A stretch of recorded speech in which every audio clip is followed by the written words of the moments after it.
তুমি আমাদেরকে এদের হাত থেকে বিশ্ব মুসলিম উম্মার সুখ, শান্তি ও সমৃদ্ধি এবং দেশের খাদ্য উৎপাদনের রহমত সহ শান্তি কামনায় আখেরি মোনাজাতের মধ্য দিয়ে শেষ হয়েছে গাইবান্ধার 3 দিনব্যাপী জেলা ইজতেমা।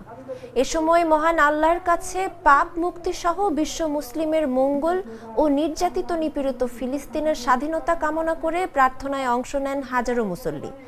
আজ দুপুর 12:30টায় মোনাজাত শুরু হয়, শেষ হয় 1টায়। মোনাজাত পরিচালনা করেন কাকরাইল মসজিদের মুরব্বী মাওলানা আব্দুল্লাহ শেখ। এর আগে ফজরের নামাজের পর বয়ান শুরু হয়। মাঝে খাবার বিরতি শেষে হেদায়েতি বয়ান শুরু হয়। পরে ঠিক দুপুর 12:30টায় আখিরি মোনাজাত শুরু হয়। প্রায় আধা ঘন্টা ধরে চলে আখিরি মোনাজাত।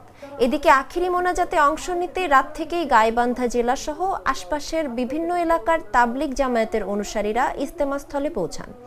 এছাড়া শনিবার ভোর থেকে গাইবান্ধার বিভিন্ন এলাকার লোকজন দলে দলে ইজতেমা ময়দানে আসেন। ইজতেমার নির্দিষ্ট মাঠ ছাড়াও আশেপাশে অবস্থান করেন ধর্মপ্রাণ মুসল্লিরা।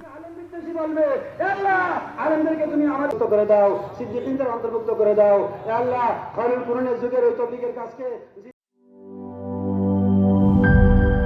মাঠের অলরাউন্ডার আমি, আর ঘরের allrounder Taylox. Taylox toilet cleaner, clean মানেই টাইলক্স।